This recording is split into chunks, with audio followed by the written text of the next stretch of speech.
Hi, I'm Hannah from Knit with Hannah. I'm here today to answer the question, why does my knitting curl?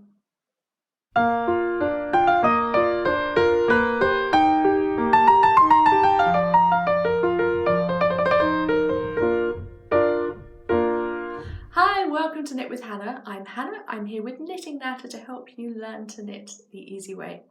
Do subscribe if you aren't subscribed already. I'd love to have you join me for this channel. I'm here every Tuesday with new Knitting Natter videos, with demonstrations, with tips and tricks, with all sorts of things knitting.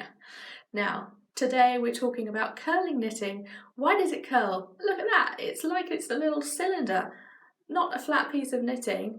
I'm going to answer the question for you. I'm also going to give you some ideas about how you can solve it, how you can change your knitting so it won't happen so much, and when it doesn't actually matter and when it does. I will get going and start showing you all of these samples that I've knitted up now. Okay, let's take a look at this knitting that is curling at the edges. And this one is not only curling at the edges, you can see that it's almost rolling in on itself, but it's curling at the bottom as well. Now, this is a look that you may very well want when you're knitting, especially if it's a baby beanie or just any kind of beanie that is stocking stitch related. You may well say, I fancy that look at the base, it just gives it a bit of interest. I really like that. Go for it. But the reason that this stocking stitch curls at the edges is because there isn't a balance between the stitches. When you knit, you discard the stitches from the previous row and they have to go somewhere. When you use the knit stitch, they fall to the back of your knitting. And when you use the purl stitch, they fall to the front of your knitting. So if you're alternating between knit rows and purl rows, they're always falling on the same side of the knitting. And it's simple physics, if physics can be simple at all. But probably if you ask Sheldon from the Big Bang Theory to describe it for you and tell you exactly what's going on, then he would be able to give you a much better explanation in that respect than I can. But I can tell you that you need a yin and a yang with your knitting. You need balance. Just as we couldn't be drinking coffee all day long, we need a few glasses of water as well. You need a balance with your knitting. So just to be aware that if you're knitting something in stocking stitch and you want it to lie flat, you're going to have a problem. Even if you use the blocking method and you decide to pin it out, make sure it's wet, let it dry so it's all flat, that's not going to help because it's still going to curl given a little bit of time, maybe even 5 minutes, and the blocking will only hold it for that long. Because of the nature of the stitches, the fact that there isn't an even balance between the two sides. So let me show you a few options and you'll have an idea of how you can change that and make it better if you want to change it at all. So one option here is to knit a square or knit whatever you're knitting if you want it to be flat with garter stitch edges. This is preventing the stretching, the curling on the edges here, but it's not preventing the curling that much here. This would be fine if you're making a very long scarf, and I've knitted a long scarf with this method. I put a pocket on either end with a super chunky yarn and it's fine. It doesn't curl at the end because it's thick enough and bulky enough to take the weight to balance itself out. But with a fine yarn, this is only an Aran weight, so it's not that thin.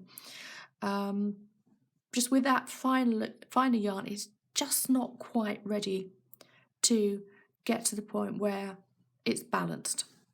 It's still curling at the cast on and it's still curling a bit at the cast off. So that's your first option.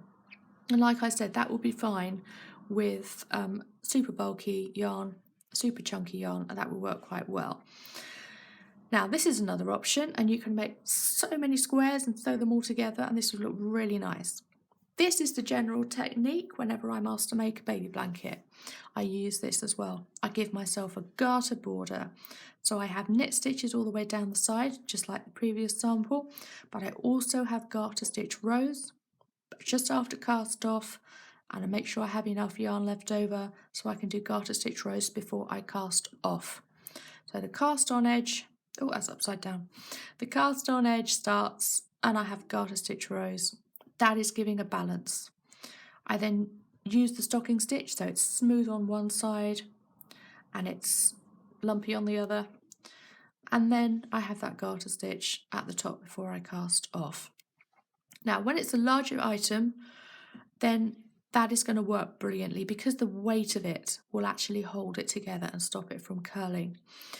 I would say definitely knit lots of these little squares. They'll have that edge to them to hold it together, to make it not curl quite so much. And when you sew them together for a blanket, it's going to look great. Or use this method for a larger item. Like I said, I use this method for making my baby blankets. The other option is to go the easy route and go straight back to basics. Garter stitch. You cast on, you knit every row, and you cast off. And that balance is there very naturally because you're casting off, you're knitting every stitch, and the discarded stitches from every row are falling at the back of every row. So when you turn it over, they're falling at the back. When you turn it over to do the next row, they're falling at the back. It's evenly weighted, and that has no problem whatsoever. It's not even thinking about curling. Garter stitch can look a bit messy. I mean, and look at that. I'm an experienced knitter. Sometimes it can look uneven and they're just a little bit of a stitch is tiny bit bigger than the other one, so it's not that glamorous. But if you want a bit more interest, you want it to stop curling, yes, go for garter stitch. Or you find something that is truly balanced and you won't find anything like it. It is moss stitch, also known as seed stitch. And this is when you alternate between knit stitch, purl stitch, knit stitch, purl stitch, knit stitch, purl stitch on every single row. And then you swap over. On the other row where there was a purl stitch, you knit it. So you are giving a checkerboard effect, and it's a very small checkerboard effect, so it's not even thinking about curling. Just like the garter stitch, it is so finely balanced that it works really well. If you just increase the checkerboard effect, so maybe you're knitting 3 and purling 3 and knitting 3 and purling 3, and you're doing that for a few rows, and then you're switching over to create the little squares of knit stitches and purl stitches, then you are going to notice that it isn't quite so balanced. It will be a similar effect to this. It may feel a bit like it's not quite right, but over a larger distance, then it works really well. I have made a couple of very large blankets with that method. It was as many as 10 stitches per block, 10 stitches switching between knit and purl across the row, and then something like 12 or 13 rows for each set, and then I switched so it looked like a checkerboard. And that's as simple as it needs to be. It's just a case of balancing it out and thinking about what size you want to knit to.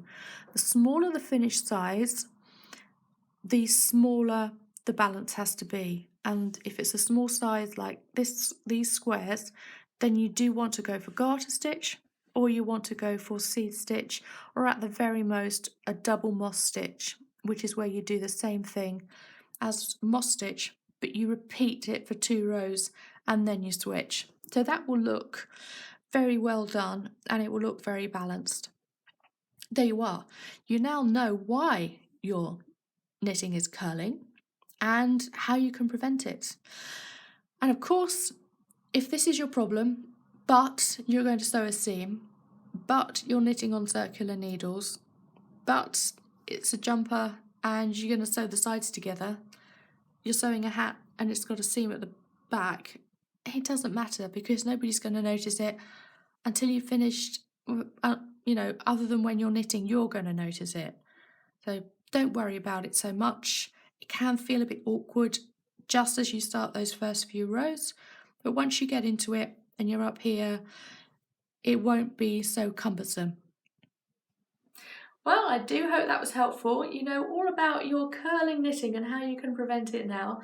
I will see you again next Tuesday. Do subscribe and hit the little bell so you're notified when a new video appears.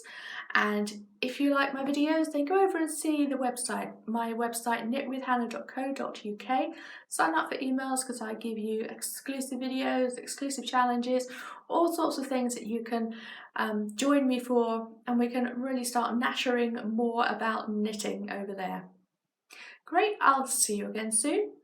Bye for now. Happy knitting.